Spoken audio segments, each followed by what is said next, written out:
Good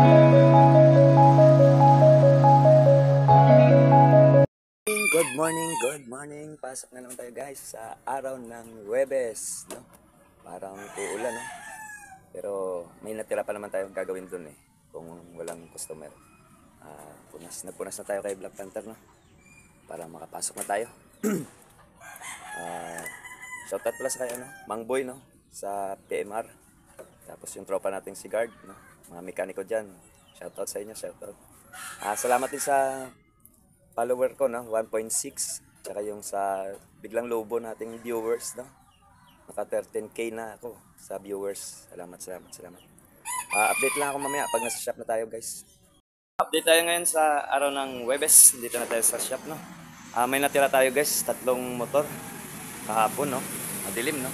Ito si Sparkle 125. CVT cleaning, tsaka yung headlight. Ayaw gumana ng headlight, no? Tapos filter, nalinis na rin tayo. Tsaka yung makina, yung nakakalat na makina.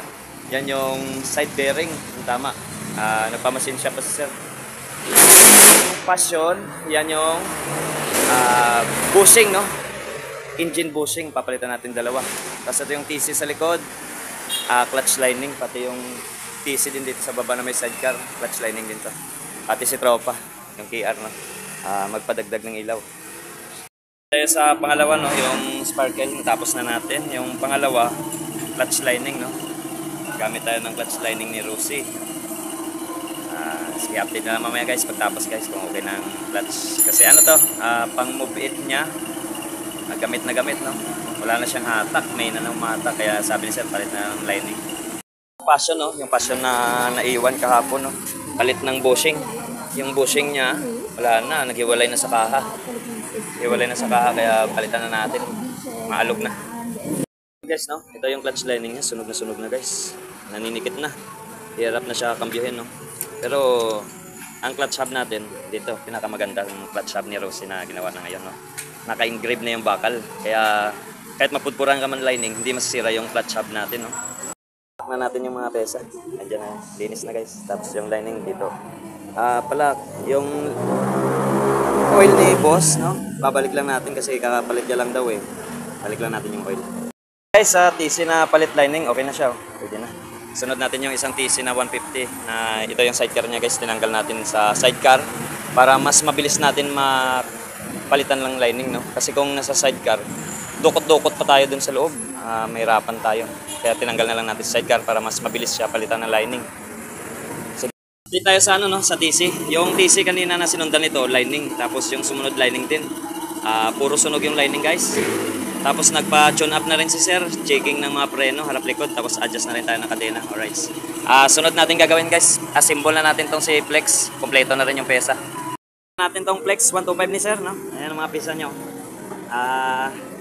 Sir, shoutout sa'yo sir. Sir, shoutout. See you, no? Toto. Ano, kaya pa? Kunti na lang, yung si pare, shoutout sa'yo par. Pare, shoutout sa'yo. Ito na si hapon, bumalik na naman siya. Kaso ang problema, hindi yung ginawa natin kahapon, kundi yung panggilid. Tsaka throttle cable, matigas na daw, tag-ulan, baka maputulan, no? Magtutulak to. Ayusin natin mamaya. Update tayo sa Flex na 125, yung pinaka-machine shop yung side bearing. Ang problema, pack-job ng machine shop, no? Naipit yung gear. Kaya kanina nung binubuo natin yung makina, nagtataka ako ba't ayaw pumasok ng crankshaft, no? Pero tinuloy ko pa rin kasi sabi ni sir, testing daw. Pero sabi ko parang negative ako dito sa pesa, no? Sa pagkabit ng side bearing, baka hindi nakabalance. Kasi daw pinukpok, no? Yun nga yung nangyari. Baklas na naman kami bukas. Tapos update tayo dito sa refine, no? Kanina na tinulak lang ni sir. Ayan yung owner, oh.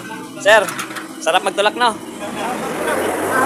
Pero ang problema lang guys, nagpalit kasi siya ng fuse para sa keyless, no? Main para sa ECU, nag-20. Ngayon nasobrahan niya sa dot-dot, umatras yung yung socket, no? Yung terminal ng socket umatras kaya ayaw mi-start, no?